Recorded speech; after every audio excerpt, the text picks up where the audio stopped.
Okay, let's take a look at the blood vessels that we have in our body. The main thing here to understand is the main blood vessel that comes out of the heart is the aorta. The aorta goes up, makes an arch, and then it goes down, as you can see down here. Okay, the one that goes up, ascending aorta. This arch, aortic arch, as you can see right here. And then the one that goes down, descending aorta. The descending aorta is going to have two pieces, the one in the abdomen, abdominal aorta, and the one in the thorax, thoracic aorta. Branches of the ascending aorta are going to be the coronary arteries, and the coronary arteries provide blood to your heart. Branches of the aortic arch, you see here three. 1, 2, and 3. This one is a brachiocephalic trunk. This one right here, the left common carotid. And this one's left subclavian. This is left subclavian, left common carotid. So where are the right ones? Well, if you look at the brachiocephalic trunk, you can see that the right ones are these ones. This is the right common carotid, and this is the right subclavian.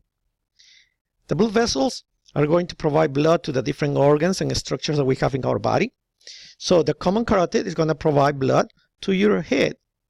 So every single time you hear common carotid, for example, left common carotid, you're going to have two branches. One is going to be internal and the other one is going to be external. So then as you can see here, you have one here, which is the external carotid, and another one right here is the internal carotid.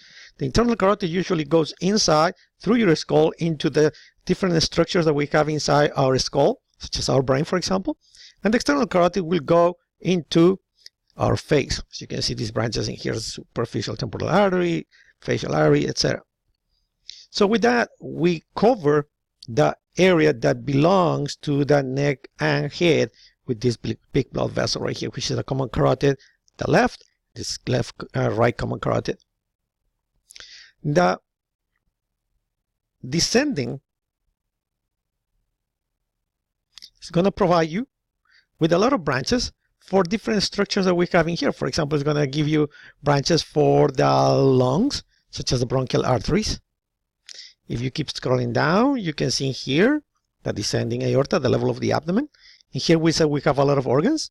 And the name of the blood vessels are going to be easy because the name of the blood vessels will match very closely the name of the organ. So for example, the blood vessel for the liver is a common hepatic artery. The one for the spleen, a splenic artery. The one for the kidneys, renal artery. For the stomach, gastric artery.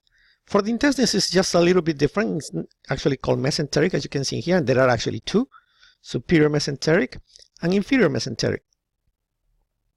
One thing to mention is that the blood vessel that provides blood to the ovaries and the testicles are going to be branches of the abdominal aorta, as you can see here. You see, the blood vessel starts in here, it goes all the way down here to where the testicles are. So this is a very long blood vessel that goes from the top. And the same happens with the ovaries in the case of females, right? It will go down here. Okay, so you have the descending aorta at the level of the abdomen. And then since we have two legs, this descending aorta is going to branch out into two common iliacs. This is going to be the left common iliac, and this one is going to be the right common iliac. And as I told you, if it's common, it's going to give you two branches. This is going to be the external iliac that will go towards your legs, and this is going to be the internal iliac that will go towards the pelvic area. For structures that we have in here, such as, for example, the uterus, in the case of females, the prostate, the urinary bladder, etc., etc. Okay? Okay, so we have covered blood vessels in the pelvic area, in the abdomen, in the thorax, in the neck and head. Let's take a look at the blood vessels at the level of our arms. So for that, we have the subclavian artery that goes down like this, and it's going to give you a very important branch, which is going to be called the axillary.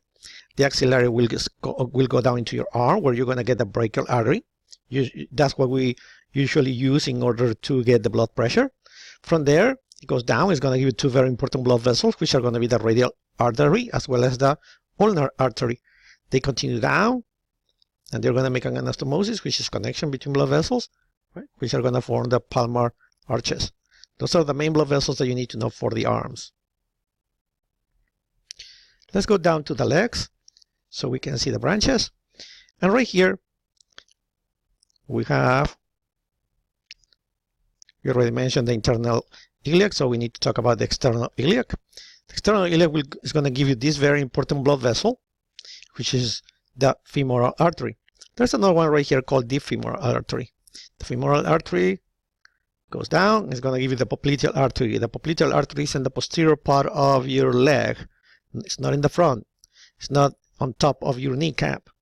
Then it goes down. You're going to have anterior tibial artery. If you have an anterior tibial artery, it's because you also have a posterior tibial artery. And after that, you have the fibular artery. Okay, those are the main blood vessels in there. At the end, at the very bottom, you're going to have the dorsal pedial artery, which is this one right here. Okay. Okay, and those are the main arteries. Let's take a look at the main veins. The veins are going to have the same name as the artery. So, for example, if you have a renal artery, you have a renal vein. If you have a femoral artery, you have a femoral vein. So, as long as you know the names of the arteries, you will know the names of most of the veins. So, the only thing that you need to know or you need to learn are these veins that we don't have as arteries. So, for example, if you look at this drawing, you have this very long vein right here, which is called the saphenous vein. This vein right here, very important, it's very long. So we don't have that in ours, so you need to remember that saphenous vein is in the legs. So if we scroll up, you can see here, for example, that in the case of the arms, we have a basilic vein, a cephalic vein, which are not present as arteries most of the time. Same thing applies to the neck. In the neck, we have common carotid arteries, but they are not common carotid veins. They are actually called jugular veins. Okay, very important for us to remember that. And also, we know that we have a superior and inferior vena cava, and we don't have that as arteries as well. Okay, those are the main blood vessels that you need to know for your exam.